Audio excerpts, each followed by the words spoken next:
Chapter 11. Influencing the Renaissance. When the ancient Greeks established an economy in which a lot of people no longer had to do hard labor, more Greeks were able to lower the pressures of life, which allowed them to think more clearly and receive information from their actual true self. Their true self needs them to live the good life so that they can exercise unconditional free will.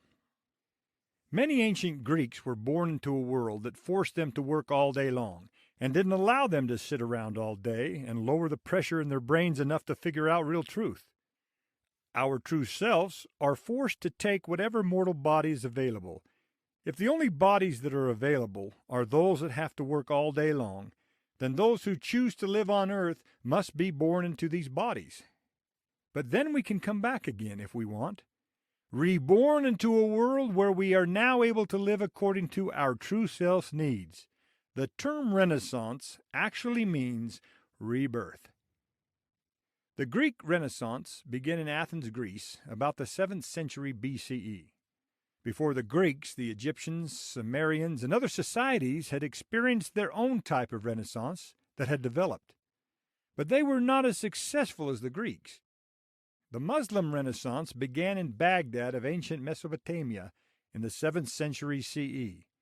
The European Renaissance began in the area of Florence, Italy in the 14th century CE. At least this is how the historians record it. There were many other cultures that also experienced their own type of Renaissance, such as the Oriental Renaissance, but these were influenced by the trade connections that they had with other developed cultures. These time periods of rebirth, of Renaissance, began when there were a few who could sit around all day and think about things, who could paint things, experiment with things, compose music about things, and do everything else that gave them a good life. But these were the few. The majority had no choice but to create pressure in their brains that wouldn't allow any energy from their true self to leach through. The majority depended on the few to provide them with the things that produce good feelings in their brains. When another person is exercising unconditional free will, this gives those who are not able to exercise free will, who cannot, the hope that they eventually can do the same. Because of the good feelings that the majority do not feel, intrinsically, inside, they pay good money to those who make them feel good. This is why the majority love to listen to music. They love to see good paintings. They love to be entertained. And because the majority are unable to create these good feelings themselves, because they are forced to work all day long, they pay whatever it takes to those who can provide them with these feelings, with the hope. This hope created the middle class each time a Renaissance was successful. There was an ancient Greek middle class, which eventually led to an incredibly powerful Roman middle class. There was an ancient Muslim middle class. There was a middle class of medieval times, the European Middle Ages. But none of these economic classes would have existed if not for the economic principles that created them. These economic principles are what sustain and support capitalism. Capitalism exists because of the rebirth, the renaissance of a culture's ability to provide free will to a few of its citizens and at the same time create a hope for the rest. This same economic structure existed in Greece, in Rome, in Baghdad, and in the European cities of the Middle Ages. Capitalism provides the few with the ability to live a life of free will that is consistent with the needs of our true selves. This is true just for the few, though. Whenever capitalism started in these Renaissance cultures, we, the real Illuminati, would appear. We would travel wherever and whenever we found that a culture started to provide people with the ability to exercise unconditional free will. Among these cultures, we sought out the few among the few who might help us introduce an economic system based on the rebirth of thinking upon the Renaissance responsible for capitalism. It's not capitalism that is bad. If used properly, capitalism can give all people on earth unconditional free will. But before this can happen, forced human labor has to be replaced with technology. We know more about technology than all the scientific minds in this world combined. If the few would just listen to us, to use the knowledge that we have for the right reason, i.e., for example, to provide a cure for cancer free of charge to all people. We would gladly share what we know with the world, free of charge. But in our search for the few among the few, we have not been able to find any. In almost every case, those who we have found in a position of authority, who could influence the majority, would not help us. What politician today, what scientist today, what actor, what singer, what artist of any kind will help us for free? Their money and value come from keeping the majority in the dark and not allowing the majority to compete against them. How many forced laborers are there who can sing, who can paint, who, if given the chance, could compete with the few? And if the people ran their own government in the proper way, where the people retained their own power in how they were governed, what value would politicians have? How many universities, pharmaceutical companies, and their respective research and development departments, if given the knowledge of how to cure disease or create energy in such a way that all of humanity can have as much electricity as each person needs, how many of these would provide their discoveries for free? We mentioned how we approached Thomas Jefferson to help us introduce a new religion in the newly established United States.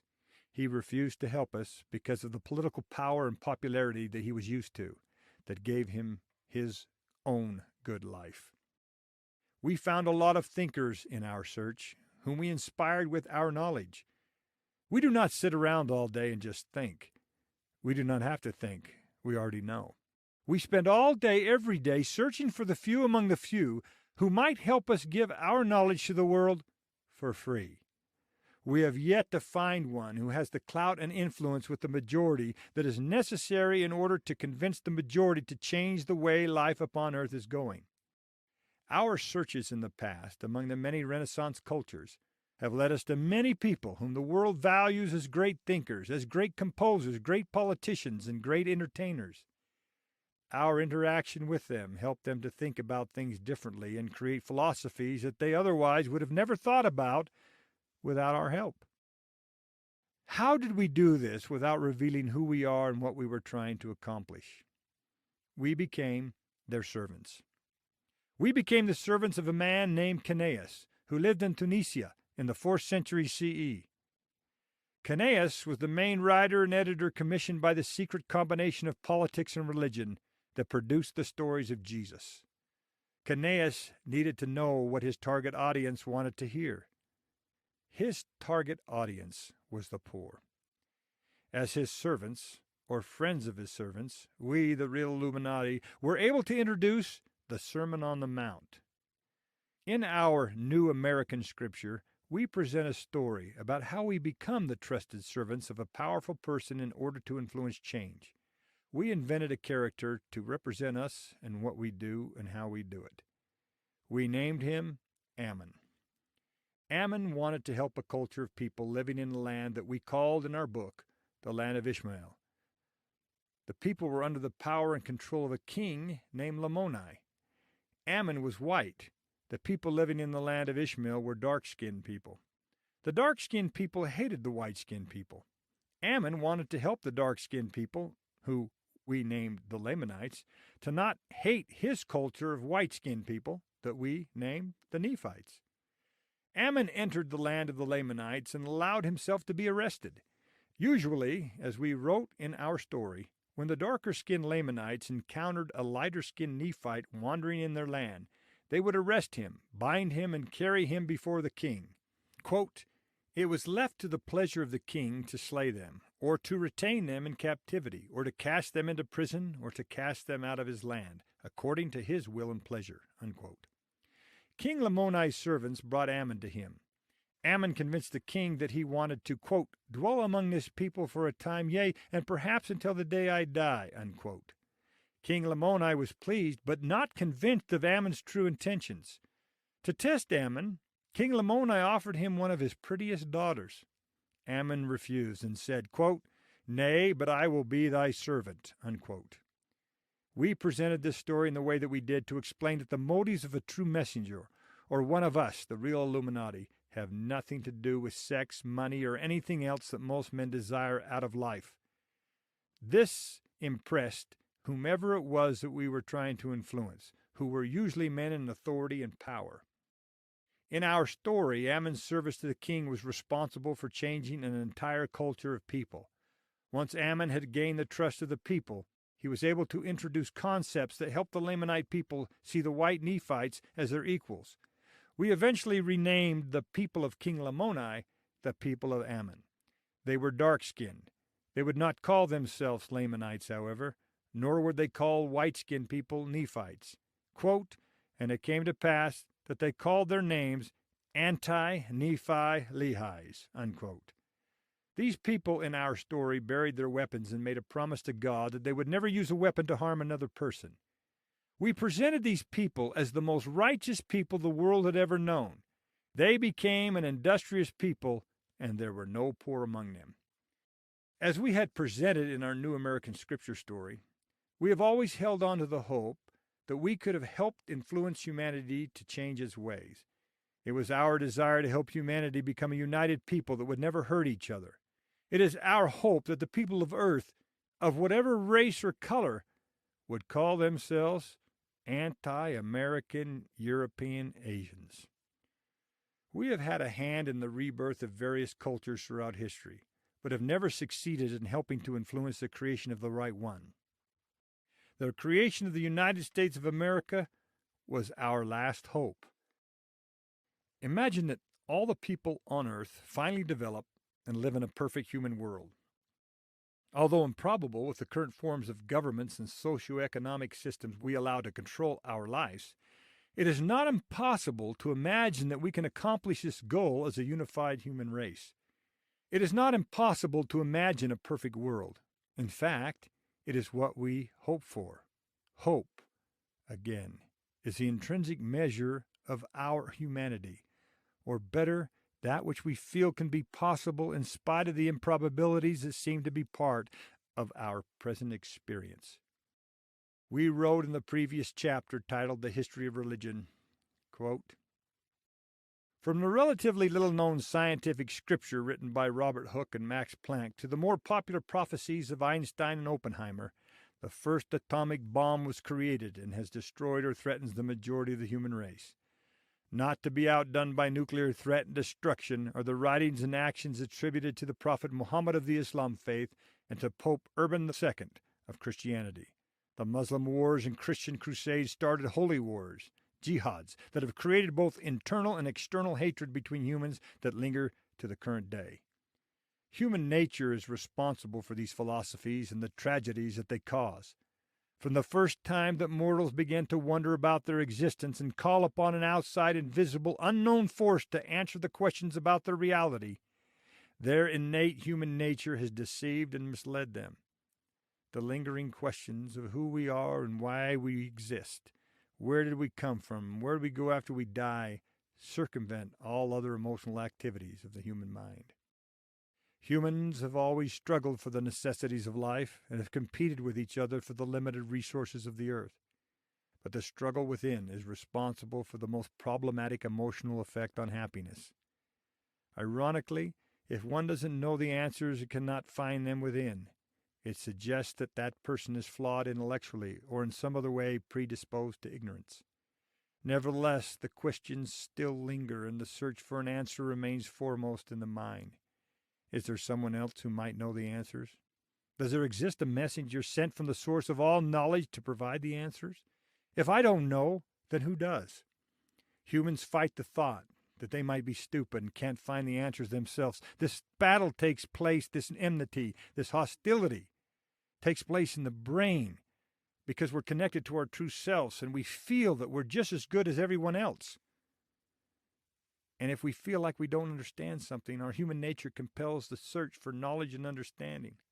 Thus, there's a constant battle between the conscious, our mortal self, and subconscious mind, our true self. Humans know that they're different than any other animal upon Earth.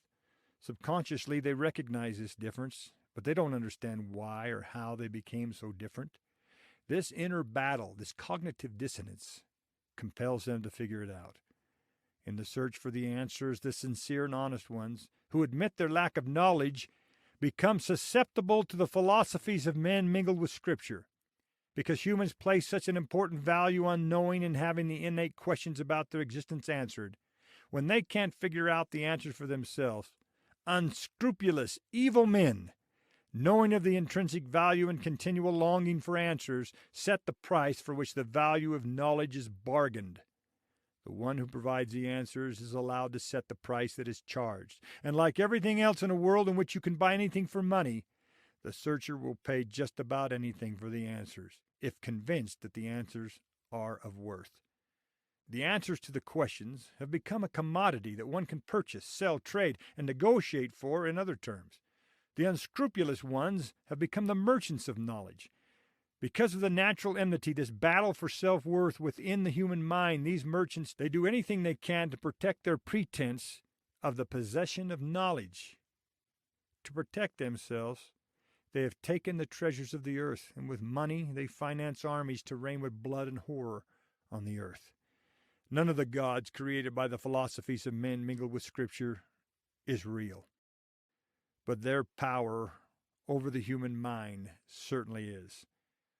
From the moment that a sincere inquirer of truth in submissiveness prostrates upon the earth and asks for guidance, "O God, hear the words of my mouth. O God, hear the words of my mouth. O God, hear the words of my mouth," that one becomes vulnerable to being answered by the only God of this world that actually exists, one's own mortal self, one's own mortal mind, one's own pride and ego. But when the answers do not come from within oneself, no matter how sincere and humble the form of asking might be, the sincere seeker looks for someone outside of their own consciousness to bring them the answers. I am looking for messengers. Throughout history, we have always been the true messengers that the majority has been searching for. We have inspired the Renaissance in any way we could. We don't blame the few for our failure to change the world into what it was meant to be. There is only one thing upon which we can properly place the blame. We blame a beast that was and is not and yet is, upon whose back humanity is riding.